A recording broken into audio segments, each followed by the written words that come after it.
This was me, a high school student struggling in her Algebra 1 math class. While in this class, and in many of my other classes, I constantly struggled with paying attention to what my teacher was saying. My mind often drifted to random things like, I pray we're not running hills at practice today, and hopefully I could convince Mom to get Chick-fil-A for 5 minutes left.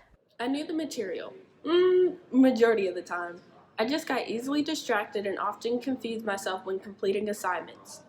I struggled with paying attention to all the directions listed in assignments, and I even found myself zoning out when people were speaking to me.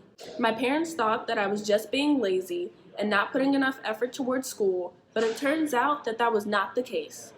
I would eventually find out that my daily problems were consistent with attention deficit hyperactivity disorder, the inattentive type.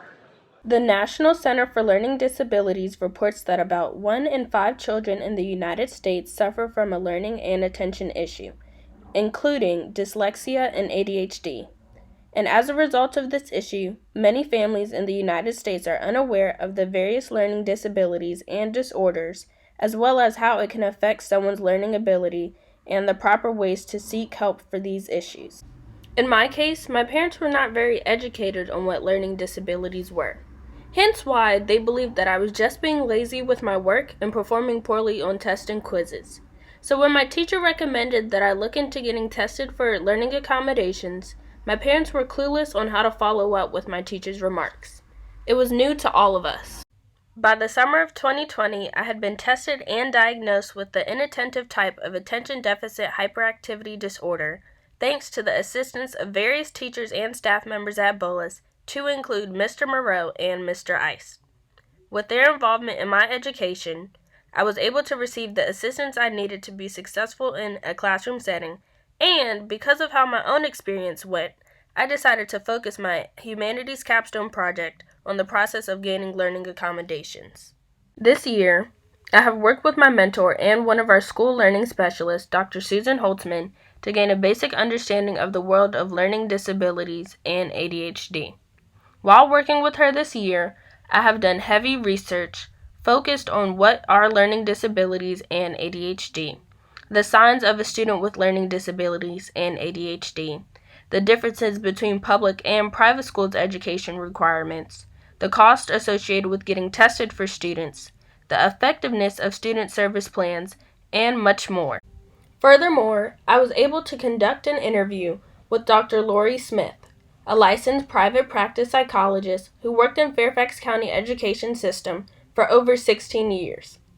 She was able to educate me on the complications involved in getting tested, as well as the testing process of learning accommodations, which gave me a better insight into the work that I am doing today. To shed light on my capstone project, I shared a general presentation with my Humanities and Global Studies class. In this class, I taught a lesson focusing on what ways our community can best support students with learning disabilities and attention deficit hyperactivity disorders, in addition to what ways we can improve awareness of students with learning disabilities and ADHD. To add on, in March of this year, I appeared on the Dig Deep segment of the Bullis SGA Rise Up show to share with the entire Bullis community my own personal challenges with getting tested and getting accommodations implemented in my school life. So what now, you may ask? Reflect on my story. Do you think you suffer from a learning disability or ADHD? Do you think you know someone who suffers from a learning disability or ADHD? I ask all students, parents, faculty, and extended members of the Bullis community to raise your awareness of learning disabilities and ADHD. If not for you, do it for the person who may not know of psychological disorders and resources available to them. Be that teacher, friend, or trusted adult who helped a student like me, a student in need.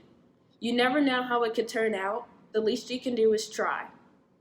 Thank you.